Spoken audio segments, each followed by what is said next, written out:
Hey everybody, I'm Ryan Medora and welcome back to another bass lesson. And today we're going to be talking about the song One Way Out. This is the Allman Brothers classic, and I'm kind of pulling from the Live at the Fillmore version with Berry Oakley on bass. And so we're going to talk a little bit about why this is a cool bass line, what you can do to play it, the things that people often get wrong with this bass line, and then a couple other fun musical things, digging into the theory of it and everything. So if you want to get tab, notation, anything like that, please head over to my Patreon page and you can find that for this lesson and all the other ones that you see at this channel. And then, while we're here, let's just learn about the song. Let's get into this bass line. So we're going to go over some of the basic musical things first. One, I'm going to kind of start by just saying I'm playing this with a pick because Berry Oakley was primarily a pick player. And so to kind of just stay consistent with that, I'm saying, I'm going to take the challenge of playing this with a pick, but you are welcome to play it fingerstyle or in whatever manner works for you. I'm kind of the belief that if you're into pick playing, go for it. And if it's not your thing at the moment, you'll get there eventually, or you won't. Who cares? But I'm going to be playing it with a pick. And I also am going to kind of start by discussing the music theory tidbits about this. So for this song, we're going to be following our standard 12-bar blues, which means we're going to do 4 bars on the 1 chord, 2 bars on the 4 chord, back to the 1 chord for 2 bars, a bar of 5, a bar of 4, and then 2 bars on the 1. But at the end of that last bar, we're going to go up to the 5 chord for just a second for a final turnaround. So that's kind of just going to be our general chord progression framework. And we're in the key of A. So if we go to find our 1, 4, and 5, I'm going to be starting here with this A on the 5th fret of my E string. So we've got 1 here. D is going to be our 4 chord. And E is our 5 chord. So this general position on the fretboard is where I'm going to be living with our A is the 1, D is the 4, back to A is the 1, 5 chord on the E, 4 chord on the D, back to the 1. Always good to find your 1, 4s, and 5s as you start playing a blues. And so now that we're kind of familiar with just kind of our general chords and the progression of the song, let's talk a little bit about why people don't often play this right. And here it is. A lot of people think that the bass line in this song kind of mimics the guitar because the guitar part has this kind of like plunky, like kind of this funky little thing that it does. And the riff, while it's super cool on guitar, is not mimicked on the bass. Now, there are plenty of songs where the bass and the guitar do play the same riff, but this is not one of them. So we want to kind of remain true to the bass part and know that we're going to be playing a complementary thing that's going to work well against the guitar line, even though it's slightly different.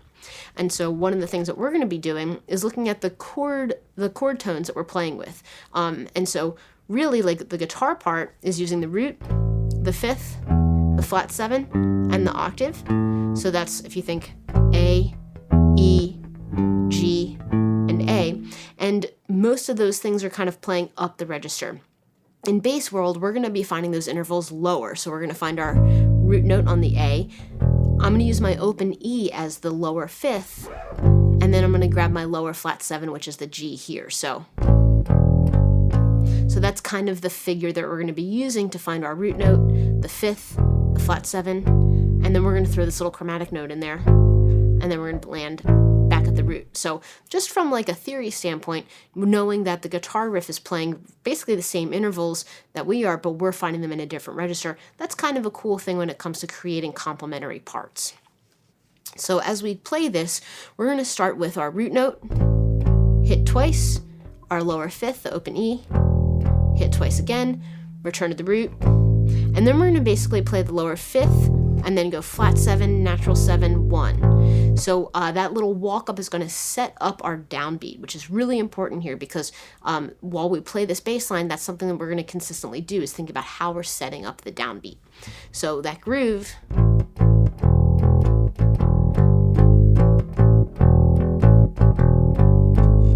you can kind of hear that I'm playing the root note twice, lower 5th, back to the root note, and then I'm doing that little walk up. Now I'm kind of reiterating the root note before playing the lower 5th and doing the walk up, and that kind of gives it that little element of funk. It almost kind of feels like a dead note a little bit, but I do believe that it is like a played note.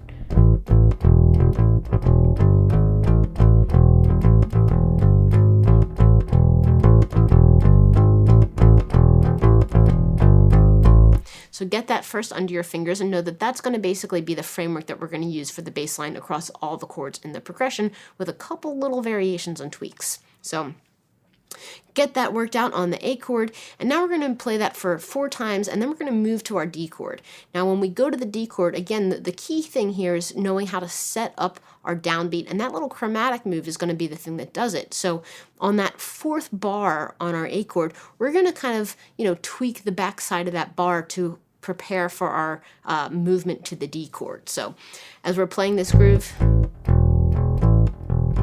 we're playing that, and normally we play into the A, but this time we're going to use that chromatic move to play into the D. So it'll feel like this.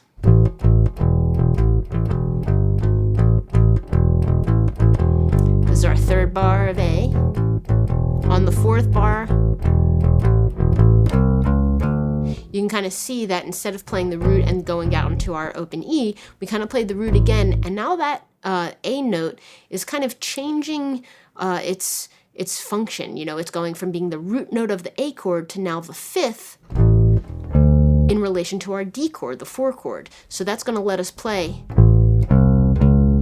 this little move to set up the D chord, where now I'm kind of thinking about the A as the lower 5th, and then the C sharp, D is going to be the flat 7, natural 7 into the root note of our D chord. So again, that movement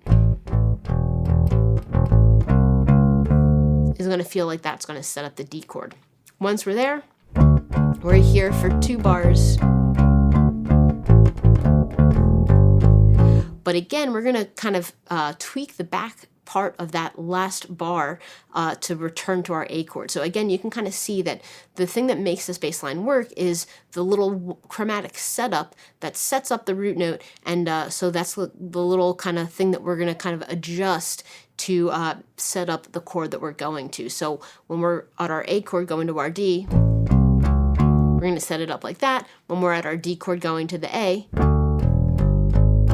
we're going to play our D, and then we're going to play our open E, which is now the 5th of our A chord, walking it up to set the root. So if I just play kind of the first 8 bars or so of this chord progression, where we've got 4 bars on the 1, 2, 3, 4, move. Here's our D chord. Set up the A. Play this twice. And now we're going to set up our E chord, because we're going to our 5. We're going to go kind of adjust that little back part of the groove as well. And there are different things that you'll hear on the record here. There's a little bit of improv that you can kind of take some liberties with. Sometimes you'll hear kind of like a full chromatic walk going from the C sharp, which is the 3rd of our A chord, all the way up to the E. Sometimes you'll hear like 2 attacks on the C sharp, 1 on the D, and up to the E. But the key thing here is to kind of create that movement that's going to settle you to the E chord. So you could just kind of move like that, and you'll see that this is, again, kind of all about implying the direction that we're moving in to land on the E. And once we get there, we're going to kind of adjust our bass line just a little bit by, instead of doing that chromatic setup, we're going to play root, the lower 5th, which is now this B on the 7th fret. But instead of using the chromatic move, we're going to just kind of stick to our 5th, our flat 7, and the root note there, because we don't really need that chromatic line. If you want to do it, you can, but you'll kind of hear that this kind of just takes on that little bit of a box shape. And then we very importantly land on the D, because we have a stop here. So within our 12-bar form, we have a bar on the 5 chord, that bar on the 4 chord. What we do is we just land on the D, play the note, rest for the most of the rest of the bar, and kind of let that kind of exist in space. And this is one of the key arrangement points of this song. So if you're playing One Way Out, know that there is going to be a stop as we land on that 4 chord in this part of the turnaround. So we have our 5 chord E, stop on the 4, and then we're going to do a little setup back to the A. So that little end of our chord progression, space, bass. And we're going to do a little setup back to the A. And now for the last couple bars of our 12-bar form, we're going to play that A chord for the first bar, and then that second bar is kind of going to play the A with a little movement up to the 5 chord, and that's really common in the blues to kind of have that last bar of our 12-bar form be like a little fun, where we kind of sometimes we'll play the 1 chord, sometimes we'll play the 5 chord, sometimes we'll do what we call a split bar, a couple beats on the 1, a couple beats on the 5. And so you'll hear a little bit of improv at this moment again on the recording, where you'll probably hear something like this.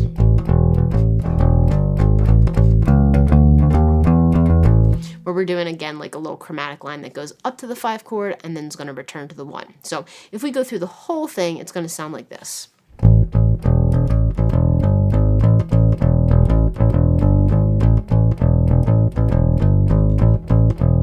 Move to the D,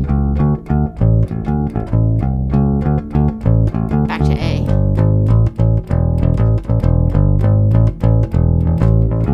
up to the 5, stop, A.